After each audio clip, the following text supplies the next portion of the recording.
Écoute, je ne suis pas du genre à me vanter des choses qui me sont arrivées dans la vie, mais cette histoire... cette histoire-là, on dirait qu'elle est sortie tout droit d'un film, et pourtant, je te jure qu'elle est vraie. Je m'appelle Marcel, j'ai 75 ans, je suis née et j'ai toujours vécu ici, dans un petit village perdu en Camargue. Et je vais te raconter quelque chose d'aussi fou qu'un scénario de feuilleton. Je me suis mariée avec le mauvais homme.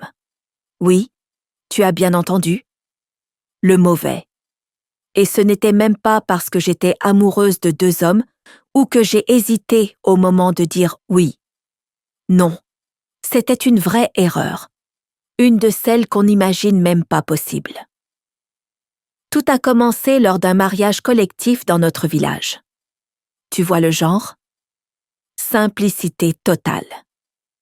À l'époque, la plupart des familles n'avaient pas les moyens pour une grande fête, alors le curé faisait tout en une seule fois. 5 ou 6 couples se mariaient le même jour. Ça faisait des économies, même sur la déco de l'église. Moi, j'étais là, les mains moites, le cœur qui battait si fort qu'il voulait s'enfuir de ma poitrine. Ma mère me disait sans cesse « Ma fille, tu vas tremper ta robe entière. » C'était une robe toute simple, mais pour moi, elle était la plus belle du monde. Il y avait même de petites broderies faites par ma tante, la pauvre, elle en est presque devenue aveugle à force de coudre dessus. J'aurais dû me douter que quelque chose n'allait pas quand j'ai senti une odeur différente. Ce n'était pas l'odeur de mon fiancé, que je connaissais par cœur. Mais je me suis dit que c'était le stress qui me faisait perdre la tête, alors j'ai continué. Et pourtant, ce n'était pas dans ma tête. Quand le curé a demandé si j'acceptais cet homme comme époux, j'ai répondu oui, bien sûr. Mais ce oui n'était pas destiné à l'homme à mes côtés. Ce n'était pas lui que j'étais censée épouser. Tu trouves ça fou? Eh bien, c'est la meilleure erreur de toute ma vie. Si ce jour-là tout s'était passé comme prévu, je n'aurais jamais connu le véritable amour. On dirait un scénario de comédie romantique, hein? Mais je te le jure sur la lumière de mes yeux. Ça m'est arrivé, à moi, ici, au bout du monde, là où le Rhône est plus large que la route. Tu t'imagines, toi, passer 58 ans de ta vie avec quelqu'un que tu n'as pas choisi? Moi, je l'ai vécu. Et ce furent les plus belles années que j'aurais pu demander à Dieu. Comment c'est arrivé? Comment personne n'a rien remarqué? Et pourquoi, bon sang, j'ai décidé de rester avec un homme qui n'était même pas mon fiancé? Ah, mon petit, c'est une histoire qu'il faut raconter tranquillement, depuis le début. Parce que parfois, le destin sait mieux que nous ce qui va nous rendre heureux. Et le mien, de destin, il avait un sacré sens de l'humour. Sers-toi un petit café et viens t'installer. Je vais te raconter comment je me suis mariée avec le mauvais homme et comment j'ai gagné à la loterie de l'amour. Mais avant de te raconter ce sac de nœuds qu'était ce mariage, il faut que je revienne un peu en arrière pour que tu comprennes bien ma vie. Je suis née ici même, à Sainte-Marie-de-la-Mer, un hameau si petit que quand quelqu'un éternue d'un côté, on dit « à tes souhaits » de l'autre bout du village. Mon père était pêcheur, du genre à partir à l'aube et ne revenir qu'au coucher du soleil. Ma mère s'occupait de tout à la maison, et ce n'était pas rien, nous étions 8 enfants. Une vraie petite meute à gérer. On n'avait pas grand-chose, mais on ne manquait de rien non plus. On avait de la farine, du poisson, et parfois un peu de viande, quand mon oncle abattait un sanglier. La maison était en bois, le sol en terre battue. Je me souviens que quand il pleuvait fort, on mettait des casseroles sous les fuites du toit. Il y en avait tant qu'on aurait dit un orchestre de percussion. Mon enfance, c'était courir pieds nus, nager dans le canal, grimper aux arbres pour cueillir des figues. Pas de télévision, pas de portable, rien de tout ça. Nos jeux, on les inventait. Chasser les lucioles la nuit, raconter des histoires de fantômes, danser pendant les fêtes du village. Quand j'ai eu 15 ans, j'étais déjà considérée comme une jeune fille en âge de se marier. Ma mère me répétait « Marcel, tu vas finir vieille fille si tu continues comme ça. » À 15 ans, imagine. Mais c'était la mentalité à l'époque. C'est à la fête de la Saint-Jean que j'ai rencontré Joseph. Fils du propriétaire de l'épicerie, tout le monde le voyait comme un bon parti. Il avait un travail stable, un toit, et on disait qu'il ne touchait pas à la bouteille. Dans notre monde, c'était déjà beaucoup. Joseph n'était pas bavard ni drôle. Sérieux, travailleur, fiable. Mon père l'adorait dès la première rencontre. Celui-là, ma fille, il va t'offrir une vie meilleure. Et moi, je pensais que l'amour viendrait plus tard. C'était souvent comme ça, les mariages. On a fréquenté presque 1 an. À l'époque, ça voulait dire s'asseoir dans le salon avec toute la famille autour, échanger des regards timides et parfois se tenir la main en cachette. Joseph venait tous les dimanches, avec une sucrerie ou un ruban pour mes cheveux. Il était attentionné à sa manière. Quand il a demandé ma main, c'était plus à mon père qu'à moi. Ils se sont assis, ils ont parlé, tout était déjà décidé. Quand on m'a appelée, j'ai juste hoché la tête et souri, comme une fille bien élevée. Quand on a appris que la paroisse organisait un mariage collectif, c'était parfait. Moins cher, plus simple, et l'occasion de faire une grande fête partagée. 6 couples allaient se marier le même jour, 3 le matin, 3 l'après-midi. Nous, on était dans le groupe de l'après-midi. La préparation, un vrai remue-ménage. Ma mère et mes tantes cousaient ma robe, mon père économisait pour acheter des chaussures neuves, tout le quartier s'y mettait pour préparer les plats. Joseph aussi était tout excité, fier comme un coq. La veille du mariage, je n'ai pas fermé l'œil. Je me disais, demain, ma vie change à jamais. J'étais loin d'imaginer à quel point. Le jour du mariage, il faisait une chaleur écrasante. C'était décembre, mais ici, dans le sud, on aurait dit que le soleil était scotché au ciel. Je me suis réveillée au cri de ma mère. « Allez, lève-toi. Tu crois qu'une mariée peut dormir tard comme ça? Quelle pagaille! Douche à la va-vite, cheveux tirés dans tous les sens par ma tante qui avait trouvé une vieille revue de coiffure. Et moi, je ne disais rien. Une mariée qui râle, c'est un mariage plein de larmes, disait-on. Ma robe, la pauvre, déjà froissée par les enfants qui passaient la main dessus à chaque fois. Elle était simple, blanche, avec une dentelle sur l'ourlet que ma grand-mère avait gardée de sa propre robe de mariée. Rien de luxueux, mais pour moi, elle était cousue par les anges. Seul hic, ma vue. De loin, je voyais flou, et j'avais honte de porter les lunettes que le médecin itinérant m'avait prescrites lors de sa dernière visite. Une mariée avec des lunettes? Hors de question, disait ma mère. Donc ce jour-là, je ne les ai même pas prises. On est arrivé à l'église en retard. La place était bondée, tout le monde dans ses plus beaux habits, même s'ils étaient usés. L'odeur de parfum bon marché mélangée à la sueur, c'était à en tomber. Dans la sacristie, c'était le chaos. Tous les couples entassés, le curé dégoulinant essayant de mettre de l'ordre, et le petit enfant de chœur courant partout avec des papiers. « Les mariés ici, les mariés là !» criait le curé. Je ne voyais pas Joseph, et je commençais à m'inquiéter. C'est là que tout a commencé à déraper, mais je ne le savais pas encore. Le petit servant, un garçon de 12 ans, est arrivé et a réorganisé la file.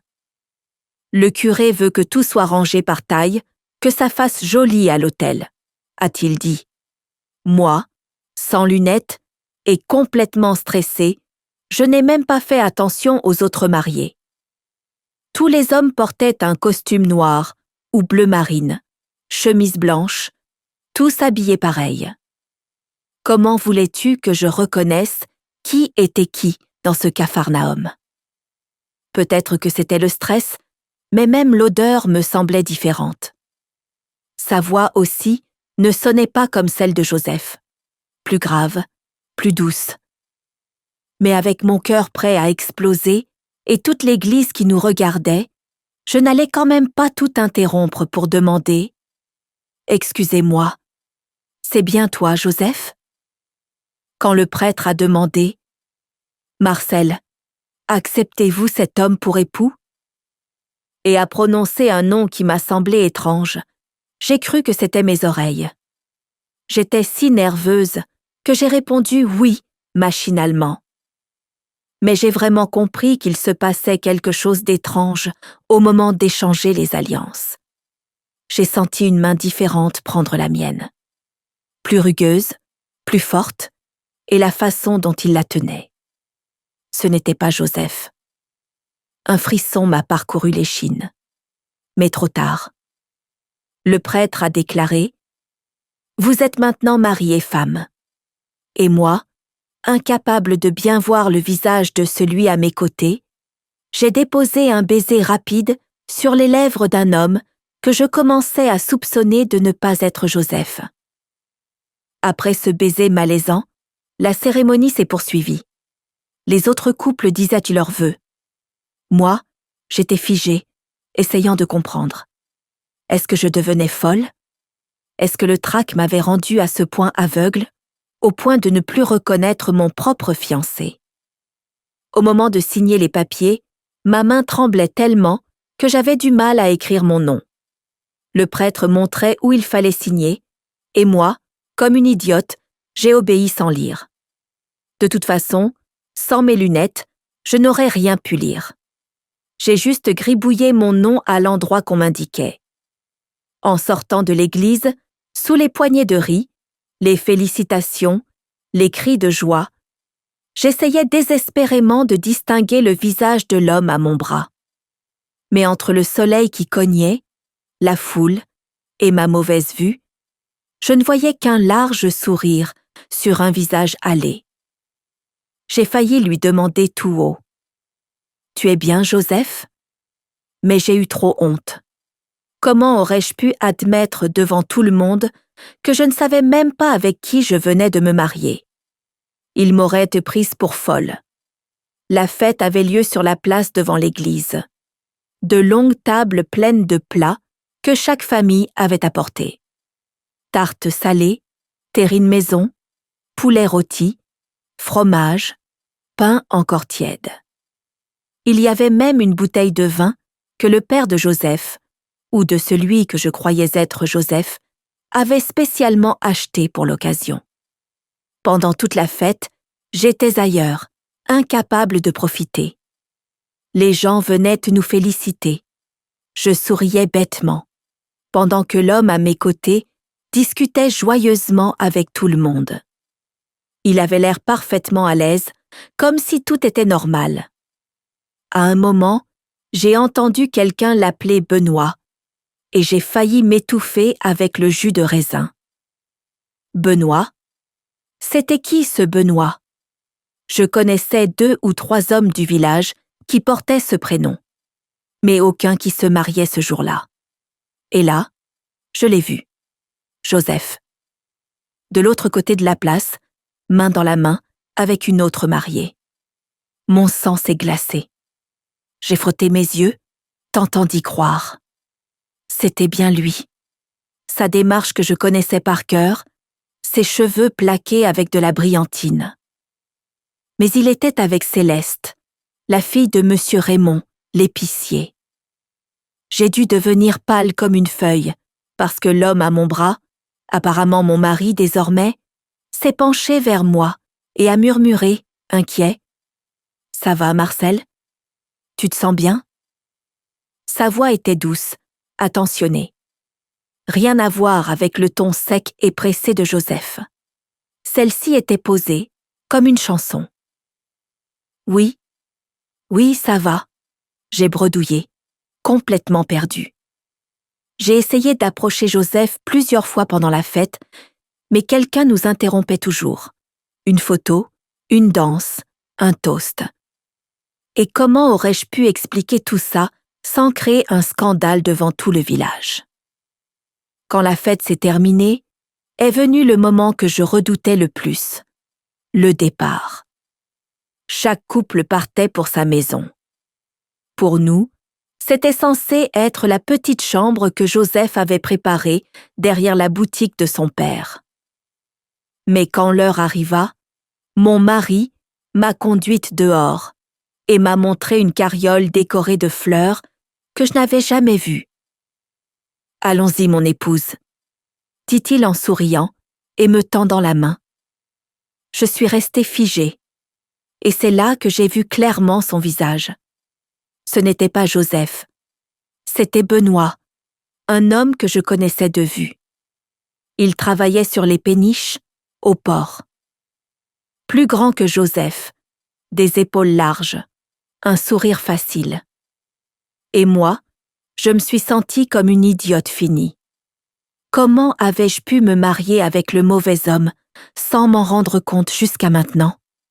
Je fuis, je crie, je m'évanouis. Mais, paralysée par le choc, je suis montée dans la mauvaise carriole, avec le mauvais homme, vers une vie qui n'était pas censée être la mienne.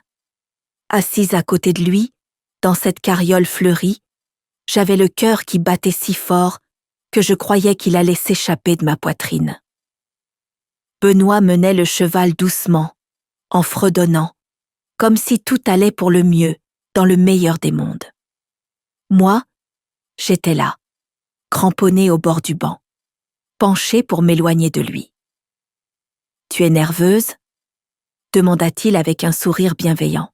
« C'est normal. Moi aussi, tu sais. Je n'aurais jamais cru avoir une femme aussi belle. Je voulais hurler. Je ne suis pas ta femme. Il y a eu une énorme erreur. » Mais les mots restaient à me coincés dans ma gorge. Comment expliquer ça sans avoir l'air d'une folle? Ou pire, sans blesser cet homme qui semblait si heureux. On est arrivé devant une petite maison au bord de l'eau. Ce n'était pas le studio derrière l'épicerie que j'attendais, mais une maisonnette bien rangée, avec une petite terrasse et un hamac coloré qui balançait doucement. « Bienvenue chez nous, » dit-il en m'aidant à descendre. « Ce n'est pas grand-chose, mais je te promets qu'on sera heureux ici. » Et là, j'ai craqué. Je me suis effondrée en sanglots, des sanglots qui me coupaient le souffle. Le pauvre Benoît, paniqué, ne comprenait rien. « Qu'est-ce qu'il y a, Marcel? La maison ne te plaît pas? C'est trop simple? Dis-moi ce qui ne va pas. » Entre deux hoquets, j'ai fini par lui dire la vérité. Je n'étais pas censée me marier avec toi. C'était avec Joseph. Il y a eu une confusion à l'église, sans mes lunettes, avec tous les hommes habillés pareil. Je ne me suis même pas rendu compte que c'était toi. J'attendais qu'il se fâche, qu'il crie, qu'il me traite de folle. Mais Benoît est resté là, silencieux, les yeux grands ouverts, partagés entre la surprise et la tristesse. « Alors, tu ne voulais pas te marier avec moi? C'était une erreur? » Sa voix était si faible, si blessée, que je me suis sentie la pire femme du monde. Mais il fallait réparer ça, vite. Il faut qu'on retourne voir le curé, qu'on annule tout ça. Joseph doit sûrement me chercher aussi. Et c'est là que Benoît a dit quelque chose qui m'a complètement déstabilisée. « Marcel, Joseph et Céleste avaient l'air très heureux à la fête.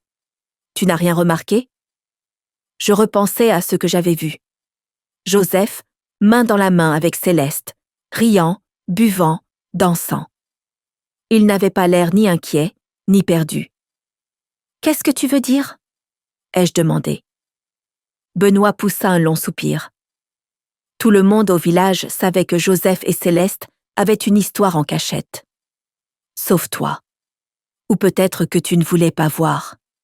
Quand le curé a échangé les couples à l'église, j'ai cru que c'était un accord entre vous tous, que vous aviez décidé de vous échanger pour de vrai. Je suis restée pétrifiée, essayant de digérer ce que je venais d'entendre. Joseph et Céleste? Une liaison? Comment ça? Et pourquoi personne ne m'a rien dit? C'est impossible. Ce n'est pas vrai, murmurai-je, plus pour moi-même que pour lui. Si tu ne me crois pas, on peut retourner demain au village et leur demander. Mais moi, je les ai vus. La façon dont ils se regardaient à la fête. Aucun des deux ne semblait chercher ni toi, ni moi.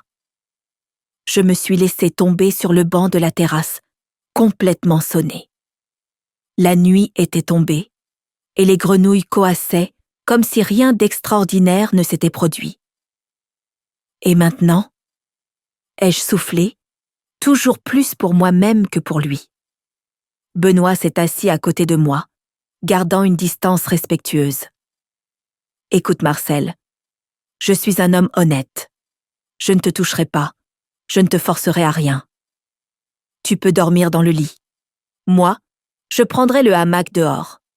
Demain, on va voir le curé et on cherchera une solution. Cette gentillesse m'a complètement désarmée. Joseph, lui, n'aurait jamais parlé comme ça. Il aurait sûrement été furieux, accusant tout le monde sauf lui. La nuit a été longue. Je n'ai pas fermé l'œil.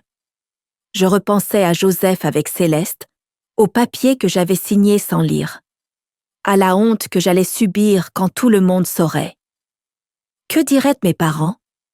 Et ceux de Joseph? On allait tous rire dans mon dos. Au matin, Benoît était déjà levé. Il avait préparé du café tout frais et même coupé quelques fruits. « J'ai pensé aller au village après le petit-déj, » dit-il. « Mais seulement si tu veux. La décision t'appartient. » Je l'ai regardé. Cet homme qui avait été si doux avec moi, alors même qu'il savait que je ne voulais pas l'épouser. J'ai repensé à Joseph, qui, apparemment, était très heureux avec une autre. J'ai pensé à la honte que ce serait de revenir et d'avoir à tout expliquer. On va attendre encore un peu, ai-je entendu ma propre voix dire. Moi-même, je n'y croyais pas. Il faut que je réfléchisse, que je sache quoi faire. Et c'est ainsi, sans l'avoir prévu, que j'ai décidé de rester un jour de plus dans la maison de l'homme avec qui je m'étais mariée par erreur.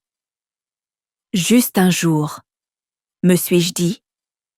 Un jour, pour trouver le courage d'affronter le chaos qu'était devenu ma vie. Mais ce jour-là est devenu 2. Puis 3. Et sans même m'en rendre compte, une semaine entière était passée.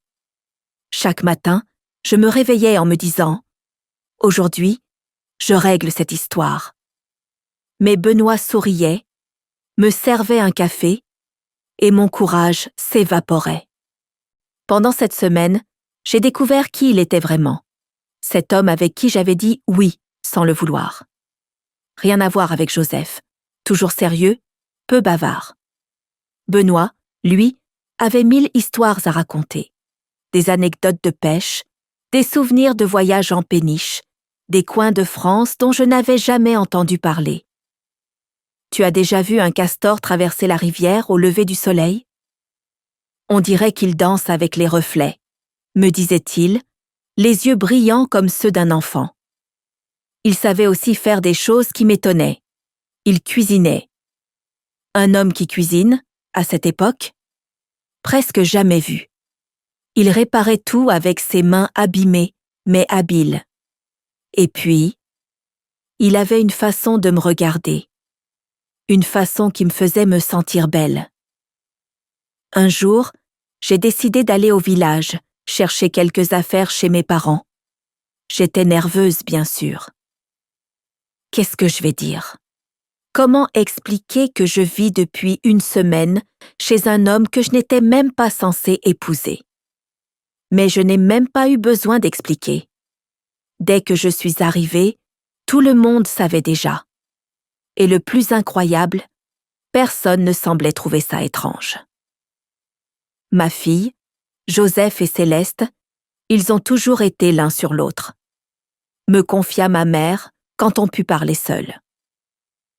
On ne t'a rien dit parce que ton père avait déjà tout arrangé avec le père de Joseph, et comme Joseph était un bon parti, on s'est dit qu'avec le temps, ça marcherait entre vous deux. J'étais stupéfaite. Donc tout le monde savait, sauf moi. Et tu n'étais pas inquiète quand je ne suis pas rentrée après le mariage? Ai-je demandé encore sous le choc. Inquiète? Pourquoi? Tu t'es mariée, ma fille. Et Benoît est un bon homme, travailleur. Tout le monde l'aime bien. On aurait dit que tout le village était devenu fou, comme si se tromper de marier était la chose la plus normale du monde. Puis, je suis tombée sur Joseph à l'épicerie. Il tenait Céleste par la taille, riait comme je l'avais rarement vu rire. « Marcel !» s'est-il exclamé en me voyant. Aucun signe de gêne. « Alors, la vie de jeune mariée, ça te plaît ?» J'ai senti mon visage s'enflammer de colère. J'avais envie de hurler, de faire un scandale. Mais avant que je dise un mot, il a continué. « Écoute, je sais que le mariage a été un peu confus. Mais au final, chacun est avec celui ou celle qu'il lui fallait, non? Moi avec Céleste, toi avec Benoît. Céleste, au moins, a eu la décence de baisser les yeux. « Pardon, Marcel, » a-t-elle murmuré. « On voulait te le dire, mais avec toute la pagaille à l'église, on s'est dit que le destin avait bien fait les choses, non? » Je suis sortie de là avec un mélange de rage et de soulagement. Rage d'avoir été la dernière au courant, d'avoir été prise pour une idiote. Mais soulagement aussi de ne pas m'être mariée avec un homme qui ne m'aimait même pas. Quand je suis rentrée chez Benoît, notre maison, il m'attendait sur la terrasse, l'air inquiet. « Ça va? Les gens ont dit des choses ?» a-t-il demandé, anxieux. Je lui ai tout raconté. Les larmes coulaient toutes seules. « Tu sais ce qui est pire ?» ai-je dit entre deux sanglots. Ce n'est même pas de ne plus être avec Joseph. C'est cette colère d'avoir été trahie, d'avoir été la seule à ne pas voir clair. Benoît m'a écoutée sans m'interrompre. Il m'a tendu un mouchoir et quand j'ai terminé, il a dit quelque chose que je n'oublierai jamais. « Marcel, je ne te connais pas depuis longtemps, mais ce que je sais de toi, ça me suffit pour voir que tu mérites bien plus que d'être le second choix de quelqu'un. Tu mérites d'être le seul choix. La première, l'évidence. » Je l'ai regardé, vraiment regardé, pour la première fois.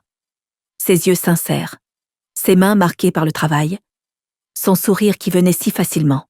« Si tu veux annuler ce mariage, je comprendrai, » dit-il. « Mais si tu veux nous donner une chance, une vraie chance, je te promets que je ferai tout pour te rendre heureuse chaque jour. » Je ne saurais pas dire ce qui s'est passé en moi à ce moment-là. C'était comme si un énorme poids m'avait quittée. Et j'ai commencé à rire. Rire de cette histoire absurde, des retournements de la vie, du fait que parfois, l'erreur est le bon chemin. Benoît me regardait, perdu, sans savoir si je riais ou pleurais. « Tu ris de quoi ?» a-t-il demandé, inquiet. Je ris, parce que je crois que je me suis mariée avec le mauvais homme. Mais pour la bonne raison. Et voilà comment, avec un rire et une boule au ventre, j'ai décidé de rester avec cet homme que le destin avait mis sur mon chemin à cause d'une erreur. Une erreur qui, de plus en plus, me paraissait être la meilleure décision involontaire de toute ma vie. Décider de rester avec Benoît ce n'était que le début de notre histoire. Pendant les premiers mois, quand on allait au village, on attirait encore des regards curieux. Il y avait toujours quelqu'un pour me lancer. « Alors Marcel, tu t'es habitué au mari que tu as gagné à la loterie ?» Je me contentais de sourire. Le plus beau lot que j'ai jamais tiré. La vérité, c'est qu'on s'est découvert petit à petit. Un peu comme une histoire d'amour à l'envers. D'abord on s'est mariés, puis on est tombé amoureux. Et ça s'est fait si naturellement que je ne me suis même pas rendu compte du moment exact où j'ai commencé à attendre avec impatience qu'il rentre du port. Parce que Benoît avait ce don, transformer chaque moment simple en quelque chose de spécial. Un soir, après une longue journée de travail, Benoît est rentré à la maison avec un petit paquet enveloppé dans une feuille de vigne. « Qu'est-ce que c'est » ai-je demandé, curieuse. « Ouvre, tu verras », répondit-il avec ce sourire devenu mon préféré. À l'intérieur, il y avait un peigne en bois, sculpté à la main avec de petits motifs de fleurs.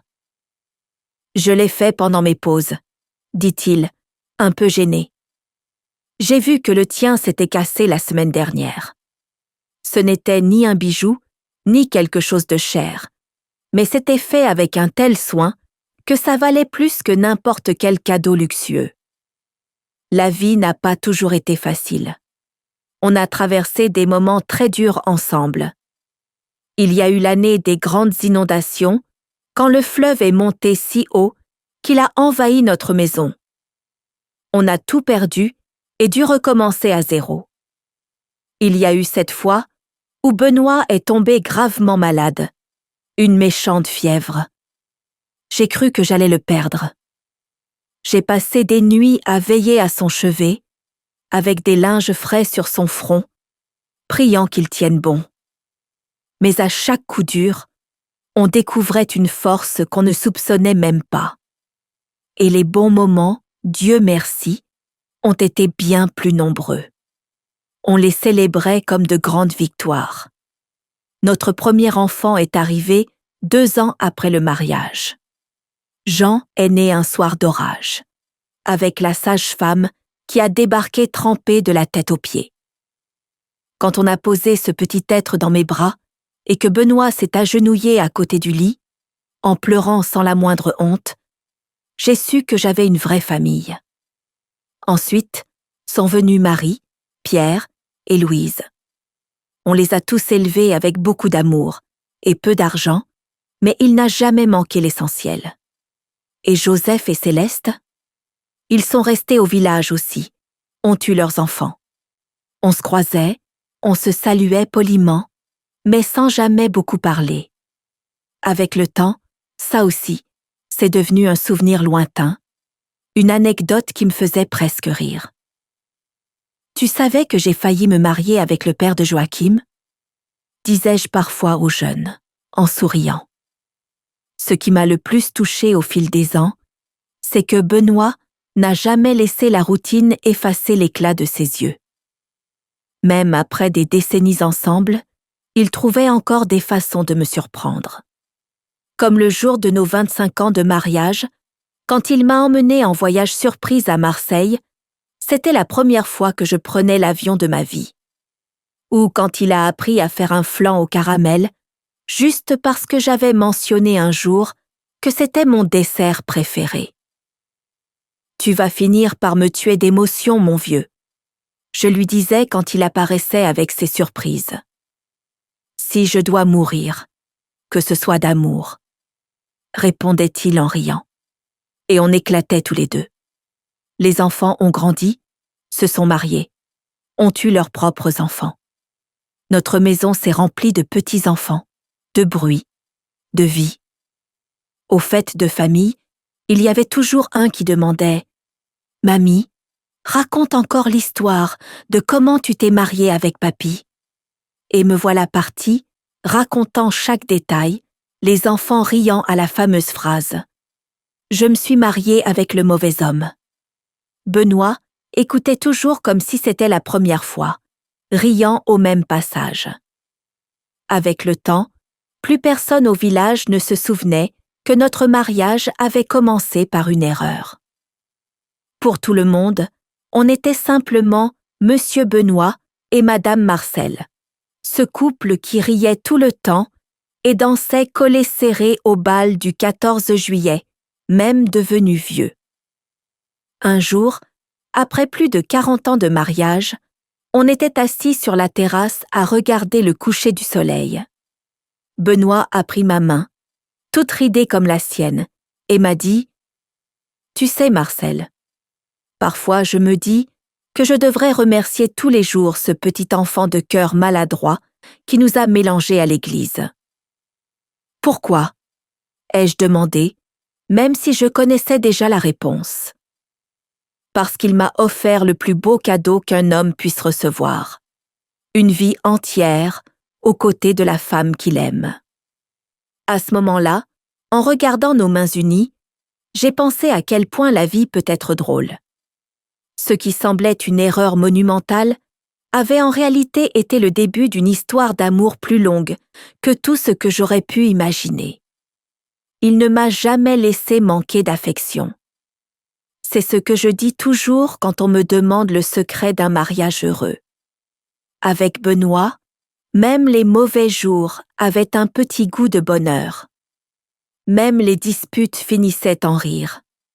Même les larmes séchaient plus vite. Et si on me demandait aujourd'hui, « Tu referais tout? Te marier avec le mauvais homme ?» Je répondrais sans hésiter. 1000 fois oui. Aujourd'hui, à 75 ans, assise dans la chaise à bascule que Benoît avait fabriquée de ses propres mains, je regarde ma vie comme une broderie bien faite. De loin, tout semble parfait. Mais de près, on voit les nœuds, les raccords, les endroits où le fil de la vie a failli casser et qu'on a recousu avec amour. Ça fait 5 ans que Benoît est parti, une crise cardiaque pendant son sommeil, douce, sans douleur, exactement comme il a vécu, en paix. Le matin, je me suis réveillée et il était déjà parti, avec un petit sourire sur le visage, comme s'il avait trouvé la vie bien trop belle pour s'en plaindre, même à la fin. Je ne vais pas mentir, il me manque chaque jour. Parfois, je mets encore 2 assiettes sur la table sans m'en rendre compte. Ou je me surprends à parler toute seule, comme si je lui racontais encore ma journée. Les petits-enfants me disent que c'est normal, que l'amour ne disparaît pas juste parce que l'autre n'est plus là. Et quel amour, mon Dieu! Un amour qui a commencé à l'envers, dans un mariage confus, et qui a duré 58 ans, 3 mois et 14 jours. Un amour qui m'a donné 4 enfants, 11 petits-enfants, et aujourd'hui, 2 arrière-petits-enfants. La lumière de mes vieux jours. Quand les jeunes me demandent « C'est quoi le secret d'un mariage heureux ?» Je ris. Il faut épouser le mauvais homme. Je réponds. Et je regarde leur tête choquée. Puis, j'explique qu'il n'y a pas de recette magique, que chaque couple a son histoire. Mais qu'il y a 3 ingrédients qui aident beaucoup. Le respect, la patience et la capacité de rire ensemble des absurdités de la vie. Le monde a tellement changé depuis ce jour de mariage. Aujourd'hui, il y a les smartphones, les réseaux sociaux. Les jeunes s'aiment autrement, se marient autrement. Parfois je me demande si des erreurs comme la nôtre peuvent encore arriver. Probablement pas. Aujourd'hui, tout est filmé, photographié. Impossible de se tromper de marié. Mais ce que j'ai appris avec le temps, c'est que les meilleurs moments de la vie sont rarement ceux qu'on avait prévus. Ce sont ceux qui arrivent sans prévenir, qui nous surprennent et changent notre route pour toujours. Moi, j'avais tout prévu. Me marier avec Joseph, vivre une vie tranquille comme l'épouse du fils de l'épicier. Suivre le chemin tout tracé que mes parents avaient imaginé pour moi. Si tout s'était passé comme prévu, j'aurais peut-être eu une vie correcte, peut-être même heureuse. Mais le destin, ou Dieu, ou le hasard, ou ce fameux enfant de cœur étourdi, avait d'autres plans. Et ces plans m'ont offert une vie que je n'aurais jamais imaginé pouvoir avoir. Une vie remplie de rires, de petites aventures et d'amour vrai. Tout le monde n'a pas la chance que j'ai eue. Je connais des gens qui ont épousé celui ou celle qu'ils aimaient et qui ont été malheureux toute leur vie, et d'autres qui ne se sont jamais mariés et qui ont trouvé le bonheur autrement. Il n'y a pas de formule miracle, ça je l'ai bien compris. Mais s'il y a une chose que mon histoire peut t'apprendre, c'est ça. N'aie pas peur des erreurs. Parfois, ce sont elles qui t'emmènent au bon endroit. N'aie pas peur de changer de direction quand ton cœur te le souffle. Et surtout, ne te précipite pas pour réparer ce qui semble faux, sans t'assurer que ce n'est pas en fait le bon, que tu ne reconnais pas encore. Si je pouvais revenir à ce jour de mariage, avec tout ce que je sais aujourd'hui, est-ce que j'essaierais de corriger l'erreur? Est-ce que je courrais retrouver Joseph comme c'était prévu? Non. 1000 fois non. Je referais exactement la même chose. Je dirais oui à l'homme qu'il ne fallait pas. Et je passerais le reste de ma vie à découvrir qu'il était en réalité l'homme parfait pour moi. Aujourd'hui, je suis là, entourée de photos, de souvenirs et de l'écho de nos rires. Mes enfants veulent que je vienne vivre avec eux en ville. Ils disent que ce n'est pas bon de rester seule. Mais je ne suis pas encore prête à quitter cette maison où chaque recoin garde un petit bout de Benoît. Au fond, je crois que c'est la plus belle preuve d'amour que je puisse donner. Raconter notre histoire, faire vivre la mémoire de l'homme qui a transformé la plus grande erreur de ma vie en ma plus grande bénédiction. Si cette histoire t'a fait sourire, laisse un like et envoie-la à une amie qui tombe toujours sur les mauvais gars. Qui sait, peut-être que son mauvais à elle. C'est juste le bon qu'elle n'a pas encore reconnu. Et toi, raconte-moi en commentaire. Tu viens d'où? J'aimerais bien savoir jusqu'où cette drôle d'histoire est arrivée dans le monde.